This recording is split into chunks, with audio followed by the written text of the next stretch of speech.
kaip matom, čia yra ir durys, kurgi jos nuvestų. Taip, atnaujinant pastatą, pastebėjome, kad vėlgi, ruošiantis pastato atnaujinimui, kad labai nemaža dalis erdvių yra nenaudojamos.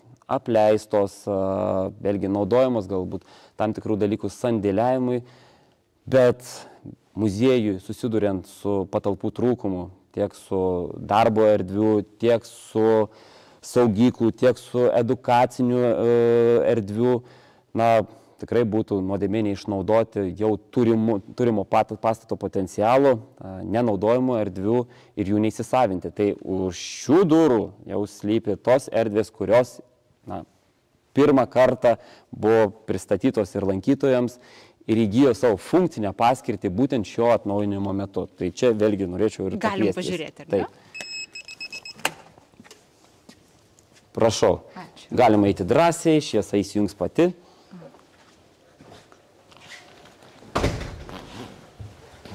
Taip, ir čia mes patenkame į dar vieną erdvę, kurią tikrai labai didžiuojamės ir kuri buvo įrengta šio atnaujinimo metu. Tai yra muziejaus edukacinė klasė. Iki tol, mes turėjom, taip, Kauno 9 forto muziejus organizavo edukacinę veiklą, bet neturėjome tokios komfortiškos ir patogios erdvės, kur galėtumėm organizuoti savo edukacinius užsiėmimus. Nes noriu atkreipti dėmesį, kad edukaciniai užsiėmimai tai nėra, pavadinkime, ekskursija.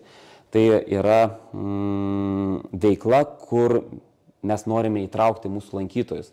Tai yra edukacinių užsiėmimų dalyviai, kad jie patys įsitrauktų į istorijos pažinimą, skatiname analitiškumą, kritinį mąstymą, o tokiems dalykams reikalinga susikaupti. Ir susikaupti prie labai žemos temperatūros, prie šalčio yra ganėtinai sudėtinga. Dabar mes turime visą reikalingą įrangą, užtikriname visas komfortiškas higienos normas atitinkančias sąlygas tam, kad mūsų edukacinių užsiėmimų dalyviai negalvotų apie aplinką, apie erdvę, o būtų susitelkę į tas užduotis, į kurias mes juos ir norime įtraukti. Tai šioje klasėje mes galime priimti iki 50 edukacinių užsiėmimų dalyvių ir dar labai toks patogus funkcionalumas šios erdvės yra tai, kad prieš mūsų akis mes matome slankiojančią sienelę, kurios pagalba mes galime padalinti šią erdvę į dvi atskiras ir tokiu būdu vienu metu organizuoti edukacinius užsiėmimus dviems klasėms.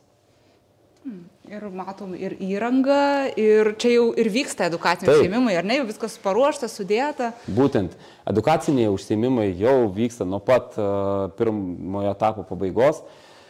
2024 metų vasarą mes užbaigėme pirmąjį etapą ir praktiškai nuo pirmųjų dienų mūsų edukatoriai su nekantrumu įsisavino naujas mūsų erdves.